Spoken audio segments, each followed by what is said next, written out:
హైదరాబాద్లో హోలీ ముసుగులో గంజాయి వినియోగం జరుగుతున్న వైనం ఎస్టీఎఫ్ దాడులతో వెలుగులోకి వచ్చింది. గంజాయితో తయారు చేసిన కుల్ఫీ, ఐస్ క్రీమ్స్ తో పాటు గంజాయి బాల్స్ ను ఎస్టీఎఫ్ పోలీసులు స్వాధీనం చేసుకున్నారు.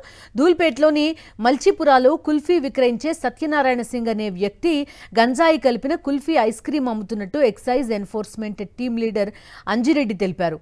సత్యనారాయణపై కేసు నమోదు చేశామన్నారు.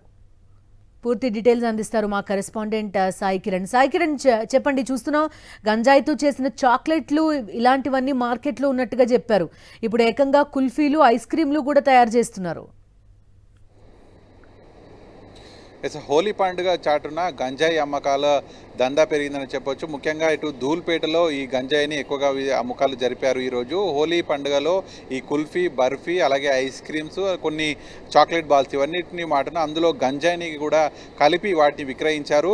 ధూల్పేటలో ఎవరైతే సత్యనారాయణ సింగ్ అనేటువంటి వ్యక్తి ఈ గంజాయి అమ్మకాలు జరుపుతుంటాడు. సో అతను కుల్ఫీలు ఇవన్నీ కూడా తయారు చేస్తుంటాడు. సో అతను అందులో కుల్ఫీల్లో ఈ గంజాయిని మిక్స్ చేసి అక్కడ కొన్ని రేట్లు, బర్ఫీకి ఒక రేటు, ఐస్ క్రీమ్ ఒక రేటు, ఇట్లా కొన్ని రేట్స్ ఫిక్స్ చేసి వాటిని అక్కడ హోలీ ఈవెంట్ కండక్ట్ చేసేటువంటి వాళ్ళకు, హోలీ ఆడుకునే వాళ్ళకు అమ్మకాలు జరిపారు. సో ఇవి తీసుకోవడం ద్వారా కొంత మత్తు వస్తుంది వాళ్ళకు. ఆ మత్తులో వాళ్ళ డ్యాన్సులు చేస్తూ హోలీ సంబరాలు చేసుకునేలా కూడా వీటిని కొనుగోలు చేసి కూడా గంజాయి అయితే తో పాటుగా హోలీ సంబరాలు చేసుకున్నారు. సో ఈ సమాచారం వచ్చినటువంటి ఎక్సైజ్ టాస్క్ ఫోర్స్ పోలీసులు అక్కడ రైడ్ చేసి దాదాపుగా 100 కుల్ఫీ ఐస్ క్రీమ్స్, అంటే గంజాయి కలిపినటువంటి, అలాగే 72 బర్ఫీ స్వీట్స్, అలాగే కొన్ని చాక్లెట్ బాల్స్ను కూడా స్వాధీనం చేసుకున్నారు. అలాగే ఇంకా రైడ్స్ కొనసాగుతున్నాయి. హైదరాబాద్లో ఈ హోలీ మాటున గంజాయితో సంబరాలు చేసుకున్న వాళ్ళు, అలాగే మాదాపూర్ హైటెక్ సిటీ సైడ్ వెళ్తే డ్రగ్స్ మాటున సంబరాలు చేసుకునే వాళ్ళు, వీళ్ళందరినీ కూడా ప్రస్తుతం పోలీసులు పసిగడుతున్నారు. ఈ ఉదయం నుంచి కూడా జరిగినటువంటి హోలీ ఈవెంట్స్ పైన అటు పోలీసుల డేకన్ అయితే ఉంది. ఇప్పటి వరకు ధూల్పేటలో